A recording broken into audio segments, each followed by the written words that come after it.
Bismillahirrahmanirrahim. Menurut Anas bin Malik radhiyallahu an,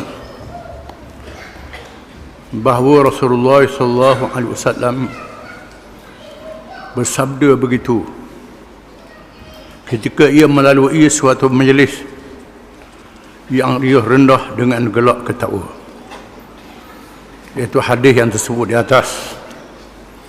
Aksiru zikra hazimil ladzat, banyaklah kamu menyebut pembinasa segala kelazatan mati.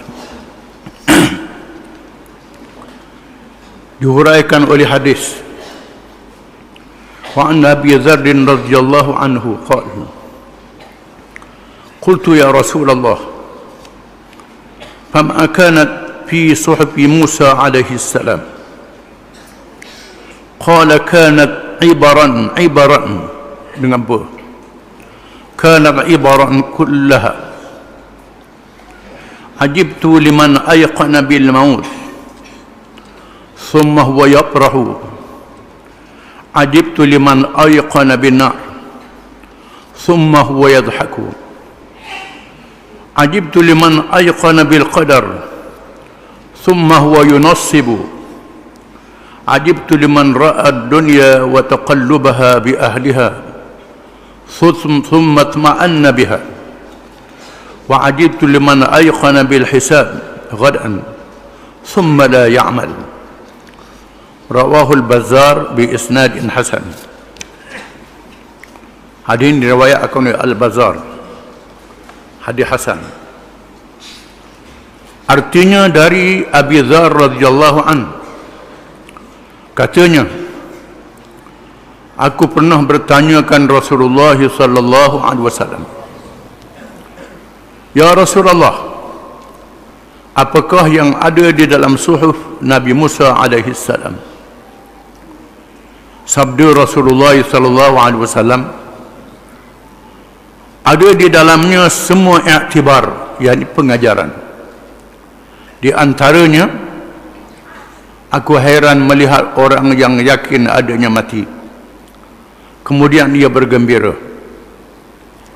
Aku melihat orang yang yakin kepadanya adanya neraka, kemudian ia bergelak ketawa. Aku heran melihat orang yang yakin pada adanya qadar takdir, kemudian ia melihat nasib. Aku heran melihat orang yang melihat dunia itu berbalik-balik dengan penghuninya, kemudian ia bertenang sahaja kepadanya. Dan aku heran melihat orang amal pada hari kiamat, di besok hari, kemudian dia tidak beramal. Hadis ini diriwayatkan oleh Abu Dzar Al-Ghifari radhiyallahu an, seorang sahabat yang termasuk kalangan sahabat yang awal-awal masuk Islam, yang bukan daripada Mekah, daripada Bani Ghifar, yang disayangi oleh Nabi SAW, yang tidak diberi apa-apa tugas walaupun dia dekat dengan Nabi. Ada pun orang lain diberi tugas, dia tidak diberi tugas. Apabila orang lain diberi tugas, dia tak dilantik apa-apa. Dia bertemu dengan Nabi SAW dan berkata, ya Rasulullah, mengapa tak lantik saya? Orang lain lantik belaka. Jadi macam-macam. Jawab Nabi SAW, ya Abu Dzar, innaha la amanah wa innaha yawmal qiyamati la nadamah. Wahai Abu Dzar, ini adalah amanah, wa innaka la dha'if. Aku tengok mu ni lemah, mu seorang yang lemah, dengan sebab itu aku tak lantik mu jadi apa-apa. Wa innaha la amanah, tugas-tugas ni satu amanah. Wa innaha yawmal qiyamati la nadamah, tugas ni akan membawa penyesalan pada hari kiamat kelak, kata Nabi. Oleh kerana itu jangan mudah nak minta jawatan tu jawatan ni. Ini adalah amanah. Kecuali kita melihat kita tidak ada orang yang menunaikan itu, kita wajib tampil ke hadapan kalau kita ada kemampuan. Abu Dzar yang duduk di luar Mekah minta izin dengan Nabi nak isytihar dia masuk Islam. Bila isytihar dia masuk Islam di Mekah, dia telah dihentam, dipukul oleh penduduk Mekah. Lalu seorang yang melihat Abu Zar memberi amaran, jangan pukul dia ni Bani Ghifar. Di luar Mekah, kita lalu ke kampung dia, kawasan dia, nanti kaum dia akan serang kita kalau kita lalu, bahaya. Lalu Abu Zar dibebaskan. Abu Zar banyak meriwayatkan hadis-hadis khusus yang berkait dengan hari akhirat. Di antaranya hadis yang kita sebut, di mana Abu Zar bertanya berkenaan dengan apa pengajaran yang ada dalam suhuf Nabi Musa AS. Suhuf ialah kitab-kitab kecil yang lain bertaurah. Ada kitab Taurah. Kitab Taurah ni kitab yang besar, yang ada hukum hakam di dalamnya. Suhuf ni ialah risalah-risalah yang kecil yang diturunkan kepada Nabi Musa AS. Lalu Nabi menyebut apa yang disebut tadi supaya manusia ingat pada mati. Tapi kebanyakan manusia tak ingat pada mati. Walaupun mereka yakin adanya mati, tak bersedia untuk mati. Yakin adanya neraka, tak bersedia untuk bebaskan diri daripada api neraka.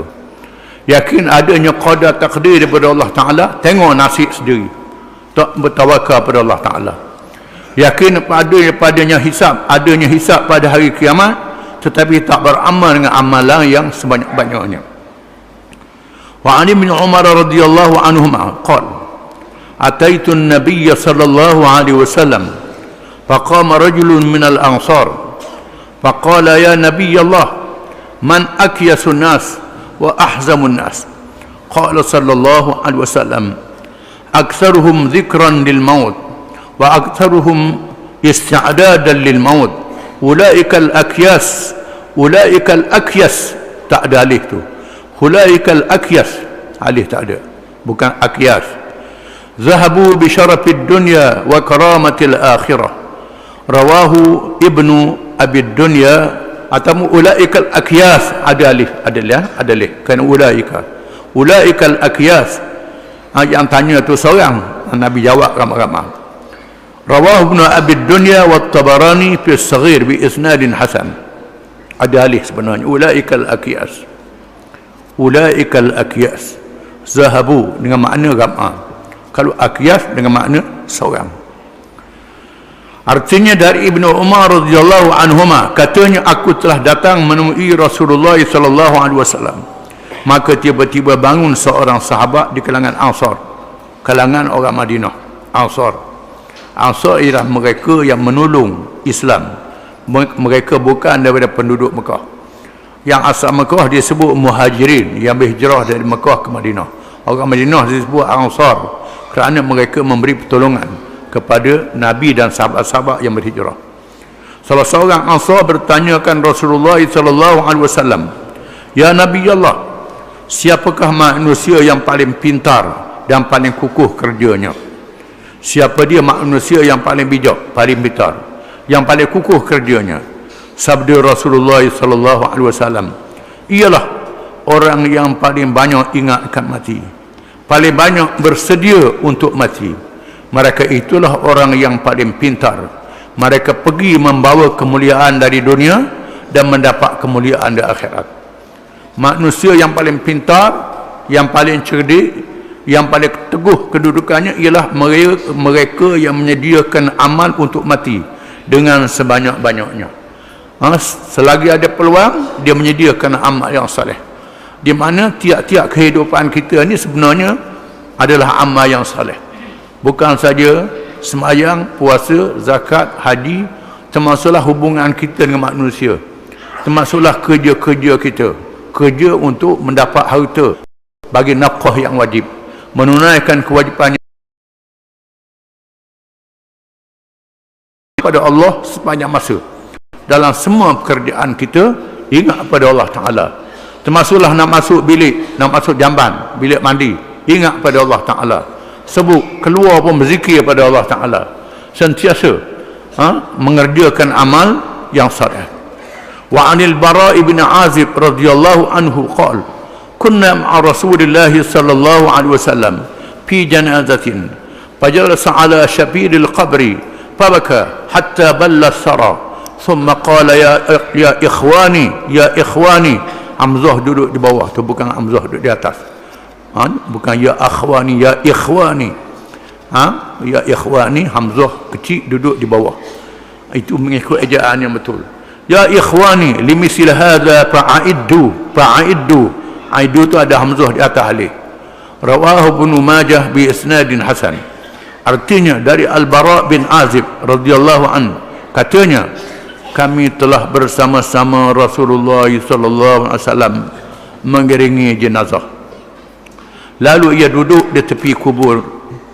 Tiba-tiba ia menangis sehingga kebasah-basahan di atas tanah, banyak dia menangis. Kemudian air mata dia gugur ke tanah. Kemudian ia bersabda, wahai saudara-saudaraku, untuk seperti ini kamu mesti bersedia. Nabi ziarah kubur, ingat pada diri dia sendiri, bukan ingat pada orang mati itu saja, ingat pada diri dia sendiri, bersedia untuk kematian. Wa an Mu'adz radhiyallahu anhu qala qultu ya Rasulullah awsini, qala sallallahu alaihi wasallam u'budillaha ka'annaka tarah wa'dud nafsaka fil mauta wadhkurillaha 'inda kulli hajarin wa 'inda kulli shajarin فإذا عملت سيئة فاعمل بجنبها حسنة السر بالسر والعلانية بالعلانية رواه الطبراني بإسناد جيد. Artinya dari Mu'adz radhiyallahu anhu, katanya, aku telah berkata ya Rasulullah, berpesanlah kepada saya. Mu'adz minta Nabi nasihat pada dia, wasiat, yang makna pesan pada saya. Pesan apa-apa. Sabda Rasulullah sallallahu alaihi wasallam, sembahlah Allah seolah-olah kamu melihatnya. Hitunglah dirimu di kalangan orang-orang mati. Sebutlah Allah di sisi tiap-tiap batu dan di sisi tiap-tiap pokok kayu. Dan apabila kamu melakukan sesuatu kejahatan, beramallah selepasnya dengan amal yang baik, sunyi dengan sunyi dan nyata dengan nyata.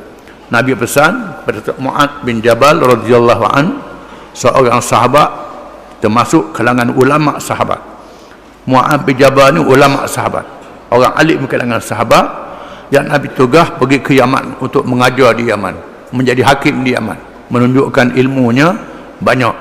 Walaupun dia ilmu banyak, minta pesan Nabi. Nabi pesan, wahai Mu'adz, sembahlah Allah seolah-olah kamu melihatnya. Khusyuk seolah-olah Allah, kita merasakan Allah tengok kita, ataupun kita melihat Allah Ta'ala walaupun kita tak nampak. Kalau kita tak nampak, macam kita sembah, kita ada di hadapan orang, bila orang tu cokoh depan kita, nampak kita, sudah tu dah kita berhati-hati dalam membuat sesuatu, takut dia nampak kita. Apa jadi masalahnya? Bila kita semayang, berasa kita je, tak sedar Tuhan perhati kita, tak sedar kita sembah Tuhan. Tu dulu ingat reti-reti, buat macam-macam ikut suka aja. Kalau kita tahu kita sembah Allah Ta'ala, Allah Ta'ala dekat dengan kita, menyebabkan kita jadi khusyuk. Kemudian hitunglah dirimu di kalangan orang-orang mati. Mu berasa dirimu ni kalangan orang mati. Orang mati yang keseorangan, yang tak ada teman malaikat iman dan amal yang soleh. Dan sentiasa berzikir di mana-mana sahaja, di sisi batu-batu dan pohon-pohon kayu.